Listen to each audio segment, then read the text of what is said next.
My Saitama, take one. I'm here with Tom Taranto with My Saitama Journey. Tom, tell us about this project. There's a couple of different angles to this project.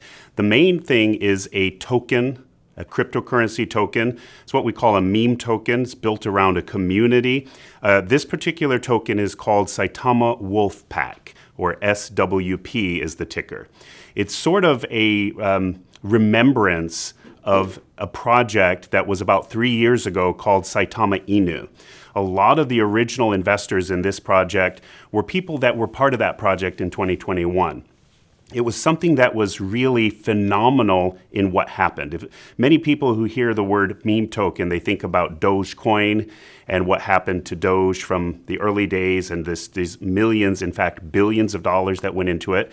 Other people think about Shiba Inu, which was the one that was just a little bit before Saitama Inu happened in 2021. Well, a lot of the people that were the original group, the investors, the community from Saitama Inu have gotten back together. So the story of what happened with Saitama was that it went essentially from zero to $7.4 billion in 6 months. And then since then has just consistently gone down. More recently, a twist of events is that original dev team has been arrested on charges of market manipulation and fraud and different things like that. So it's an interesting story for the people who were there. A lot of people, that was their first cryptocurrency investment at all. They got into it. And really, in that case, it was all about timing. The people that got in early, they saw their wallets go 10x, 20x, 100x, or 200x. If you got in late, you basically saw the opposite. So it was like this giant mountain. You see the value of your token just going down. Now, what we're seeing and hearing is that there were reasons why that liquidity just plummeted and a lot of things that happened. So really what this new project, Saitama Wolfpack, is not connected in any way to the original dev team, the original technology or companies and things that they were promising. What it really is the Wolfpack, and that was a name that the original community went by. It came from the original logo back in 2021. It was a boy with a wolf on his head or a dog on his head, and it came from the One Punch Man anime series. So a lot of the original stuff that they had was essentially trademarked. We took that concept back in 2021, and the community just started to call themselves the Wolfpack. Now, the interesting thing about that is that it came to mean something about the tight-knit community, supporting each other, the resilience of the community. Now, after the fact, a lot of the people that were in that project stuck with it. They were promised a whole bunch of technology and things that were going to change the world. And a lot of them just stuck with it as their tokens went up in value and down to essentially nothing.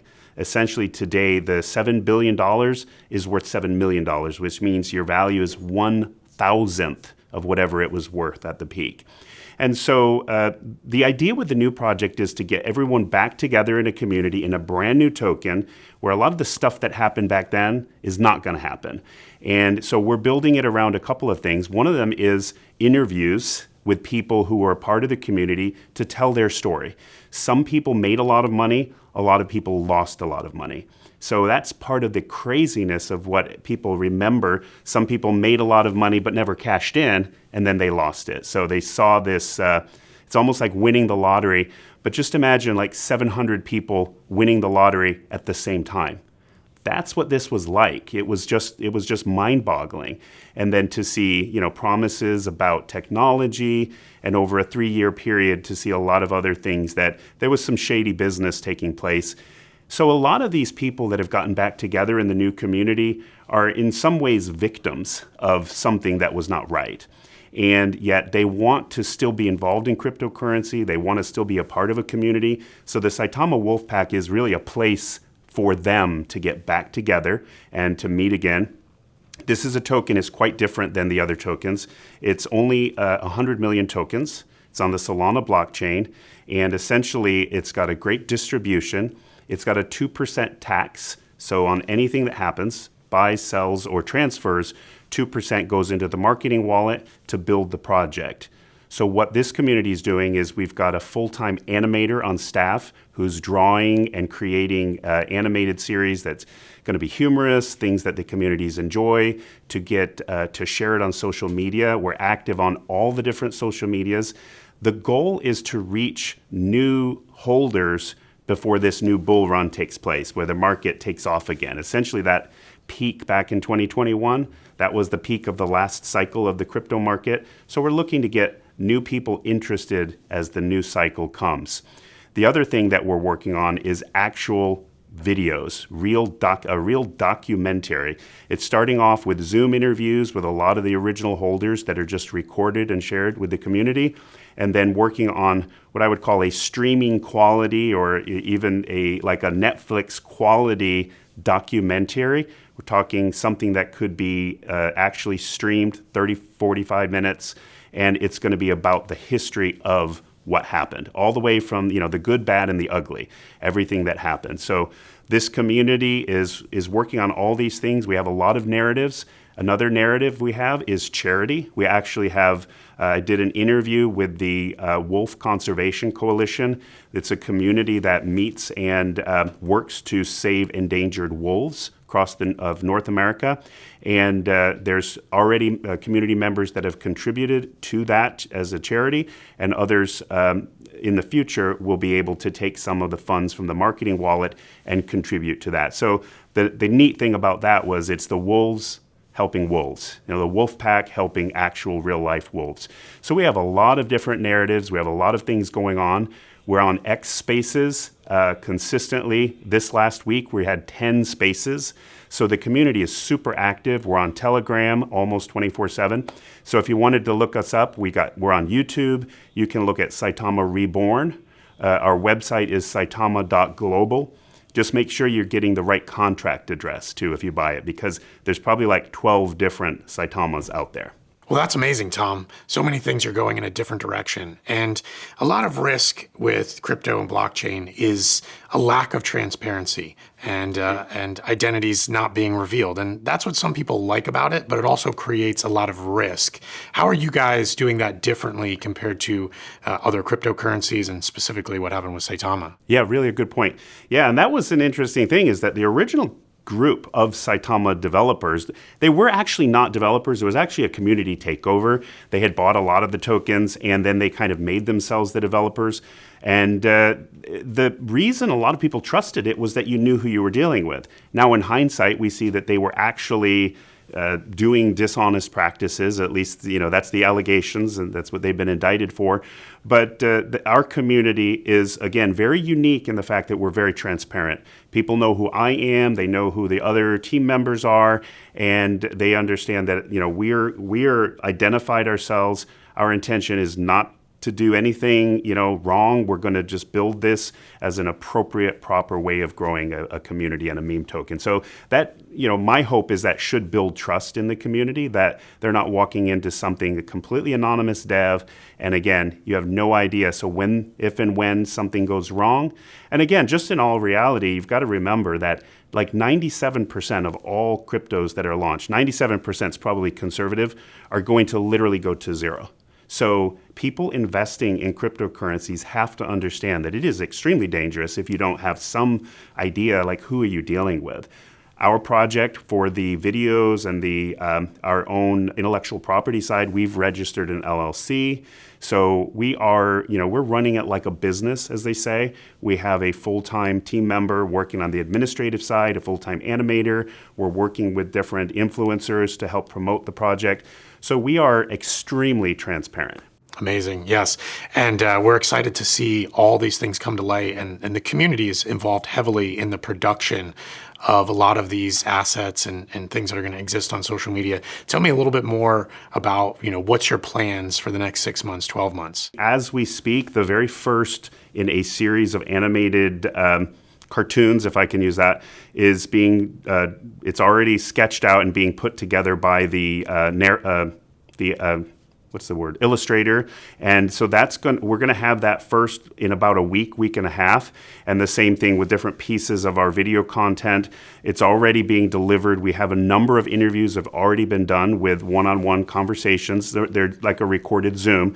And those are becoming the basis of the content for the full documentary. So the community is going to see several things just within the next few weeks. They're going to see the illustrated cartoon. It's idea is that it's funny. Hopefully they laugh.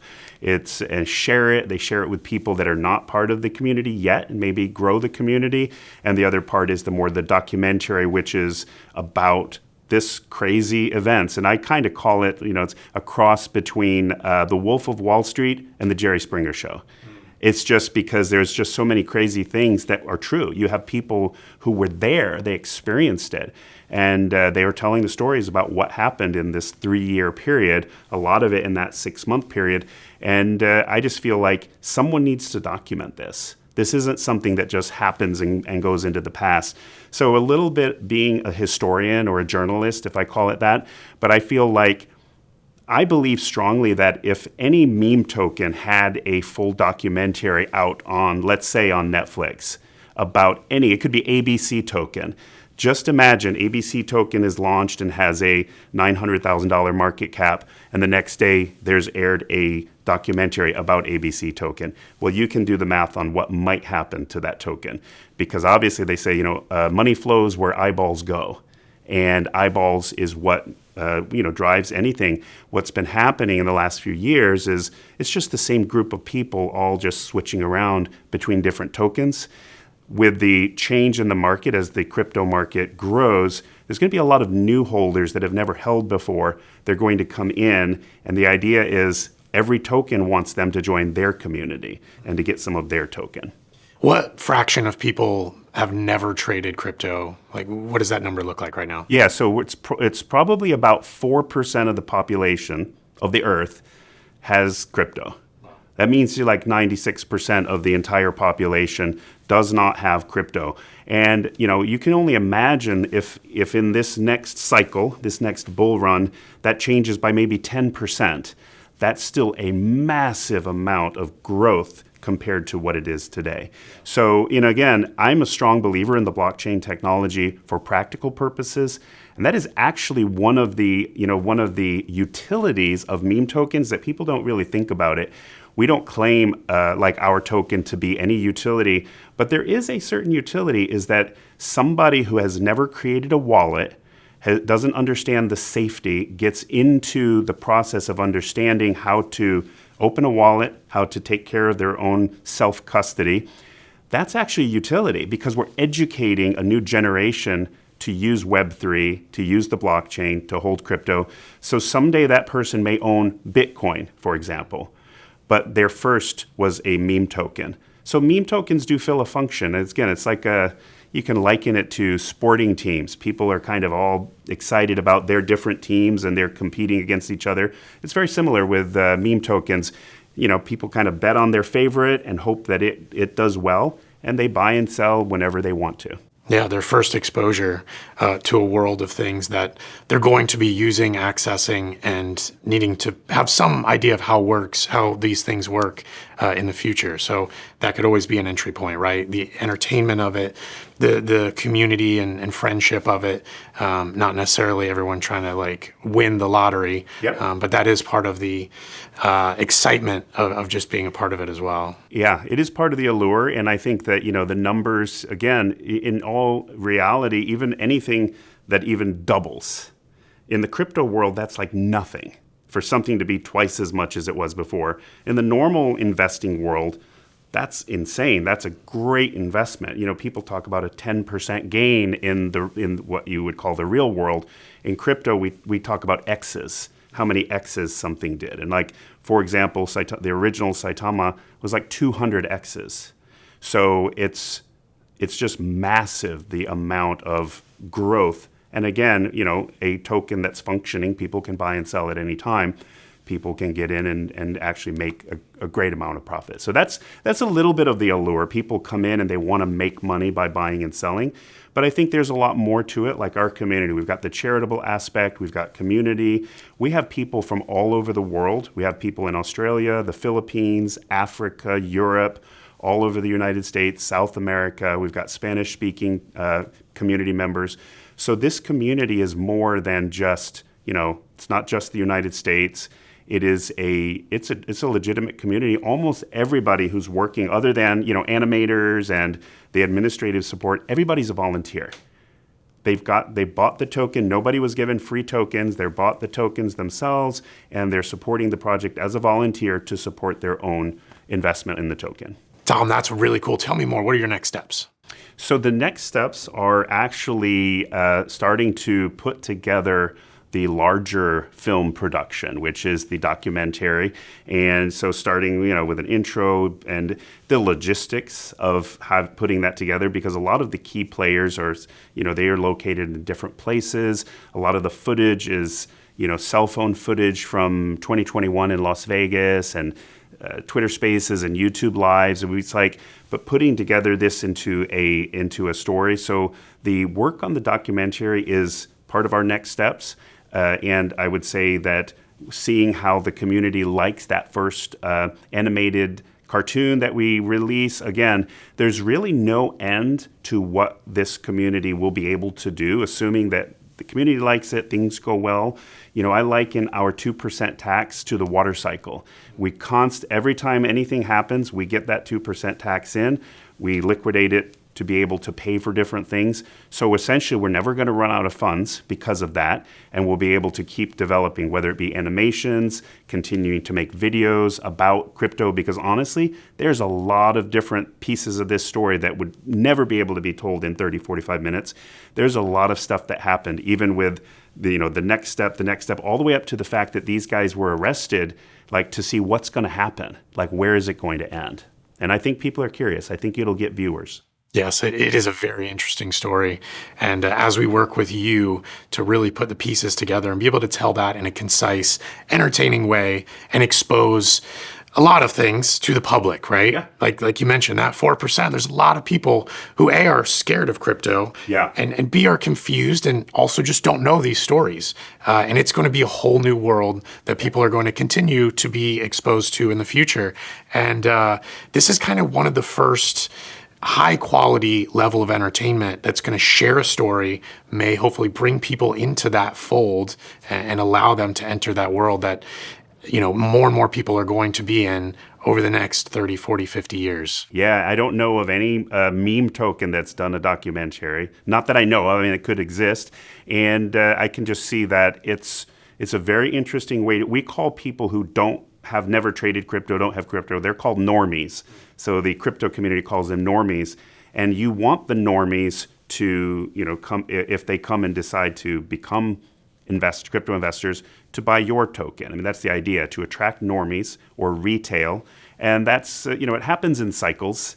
And the cycles in crypto are much more radical than there are in like the stock market, for example. But the interesting thing is right now we're coming up on the next run, the next cycle. So it's really exciting to see the timing of us delivering content right at the same time as the cycle just goes through the roof. Who knows where Bitcoin can land this time? People are saying $100,000. It could be well more than $100,000. And it's already back where it peaked out in 2021. So it's interesting to see where this is going to land. Yes, and we're very excited to be contracted with you all to put this documentary together. It's going to be a really good experience. Yes, super exciting, and that our team has identified Ideal Impact Media as an award-winning production team to do this with us. And we're really excited to be able to have you on board and to put this together. I've seen your work, so I know it's going to be great. And I'm really excited to see as we work together and put this into something that's going to be, have maybe millions of views by the time we're done. Yeah, absolutely. Well, let's get started. Let's do it.